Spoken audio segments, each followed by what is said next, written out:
G'day, Tragic here, and welcome back to the next of the great roll-offs. We are playing dice games all day, every day, for the foreseeable future, because I am dying to roll dice, and I just finished Father Pharaoh, and now I'm going to do Alien Frontiers. Now this is a particularly cool game.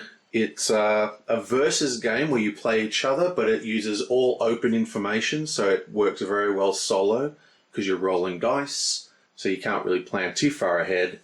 And when you draw cards, they're placed in front of you face up. So it actually functions quite well as a solo die roller if you just want to throw some dice about. Right, let's get into this setup.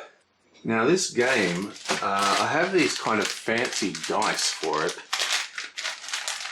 which look like little rockets.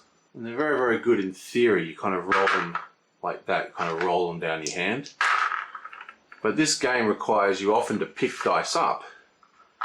Like say, you've rolled a double six or something, right?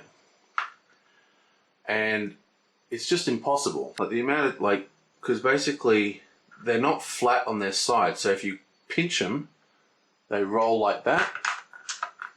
And it's just, after many tries, I found out that it's basically impossible to pick these up and move them without them getting all screwed up. So I don't use these dice at all.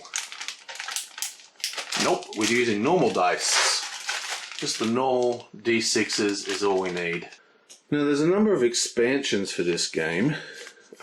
This is one of those games that has way too many expansions. It was a game that was pretty much perfect, and then the expansions just convoluted it and increased the time it took to play it and kind of made it not as good in my opinion. So I didn't actually even bother buying the Asteroid expansion. I haven't even played it, but I do have all the factions, and I guess since I'm playing it on the forum, I am going to pick that. We're going to play with all characters, so that's 1, 2, 3, 4.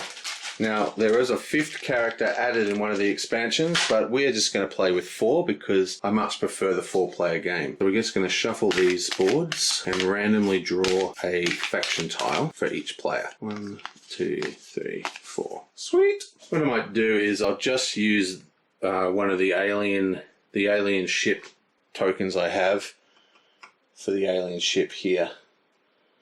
They don't even stand up on their backs, do they? Yes, they do. Just. Now, you play until one player has got all their colonies down on the planet. And you can adjust the tempo and speed of the game by having different amounts of these things. So I'm not going to play the long game, which is everything. I'm going to play just the medium game, which is just 6 tokens. 1, 2, 3, 4, 5, 6. These were the original tokens. I actually really like these tokens, but I'm going to play with the little plastic ones because they're pretty cool as well. Okay, so we're all set up to go. There's just a few things to do. For starters, I'm just going to tell you what the superpowers are we're using and who owns them. Basically, the way these expansions work is that each of us has access to one of these factions, and we get the ability underneath the line, and that's our ability whenever we satisfy the needs for it. But anyone can post a ship and dock in this location here and pay us energy to access the top power at the top.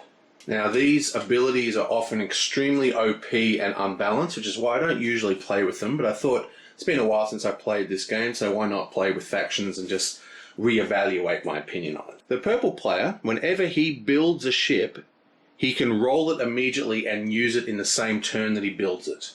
Normally when you build a ship, it just goes into your stockpile for your next roll.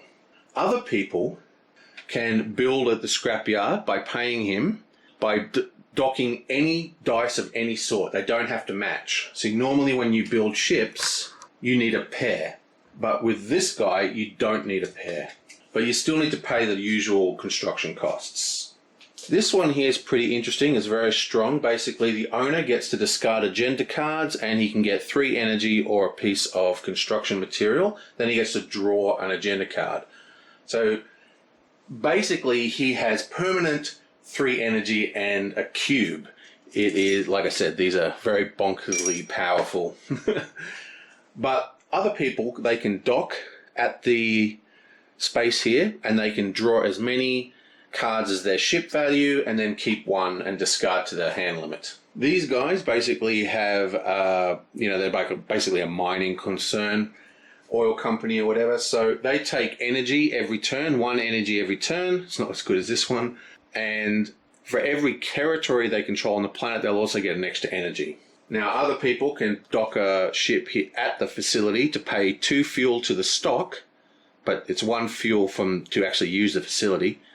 And then they will get a resource cube for each territory they control. We actually got the raiders, so we'll just put that die out. This one here is pretty awesome. Basically, we're raiders hiding out on this asteroid, and we can roll this die as part of our roll. And if we get a hijack command, we can actually nick a ship from the maintenance bay, or like one that's not being used yet, and use it just as if it's one of our ships. Very, very strong. And when we do that, we actually place this, replacing it in the shipyard.